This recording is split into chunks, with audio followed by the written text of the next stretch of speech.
NDA में seat final हो गया है, लेकिन महागठबंधन में के अंदर सीटों की रार अब तक मची हुई है। नमस्कार, आप देख रहे हैं अमर उजाला में कृष्ण बल्लभ नारायण। महागठबंधन में प्रत्याशियों की घोषणा तो बहुत दूर, अभी तक सीटों की भी घोषणा नहीं हो पाई है। अनौचार्यपुर से तेजस्वी यादव सहित कुछ अन्य नेताओं ने अपना नॉमिनेशन फाइल तो कर लिया है, क्योंकि पहले चरण के चुनाव के लिए नॉमिनेशन का कल यानी शुक्रवार को अंतिम दिन है। अनौचार्यपुर से ही बिना घोषणा के ही बिना अंडरस्टैंडिंग के आधार पर कुछ नेता नॉमिनेशन कर लिए। वहीं दूसरी तरफ मुकेश सहनी समेत कई नेता चुनाव लड़ पाएंगे या नहीं लड़ पाएंगे, यह बवाल अब तक चल रहा है। अब इस बात को समझिए, ऐसा क्यों हो रहा है यह समझना बहुत मुश्किल नहीं है, क्योंकि मुकेश सहनी ने आज तेजस्वी यादव पर दबाव बनाने के लिए एक होटल में प्रेस वार्ता का आयोजन किया था। प्रेस वार्ता का समय पहले 1 बजे दिया गया, फिर उसे बढ़ाकर 4 बजे किया गया, लेकिन 4 बजे भी प्रेस वार्ता नहीं हुई, फिर उसका समय बढ़ाकर 6 बजे किया गया। इस बीच 5 बजे मुकेश सहनी के एक नेता ने आकर इस बात की जानकारी दी कि प्रेस वार्ता स्थगित कर दी गई है। इसको लेकर उन्होंने कहा कि राहुल गांधी ने मुकेश सहनी को सम्मानजनक सीट दी जाएगी, ऐसा उन्होंने कहा है। साथ ही उनके मन की भी बात सुनी जाएगी।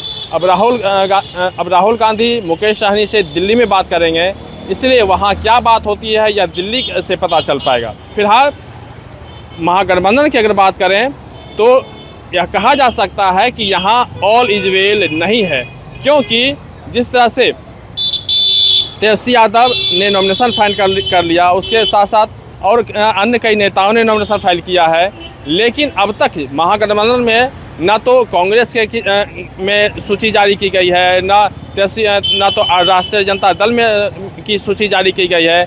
ऐसे में मुकेश सहनी लगातार सीट को लेके कि क्या कुछ उस सीट में उन्हें मिलेगा, डिप्टी सीएम की भी बात कर रहे हैं, तो क्या डिप्टी सीएम का पद उन्हें मिलेगा, इन सारी बातों पे इन्हें बात करनी थी, लेकिन अब तक कुछ स्पष्ट नहीं हो पाया है।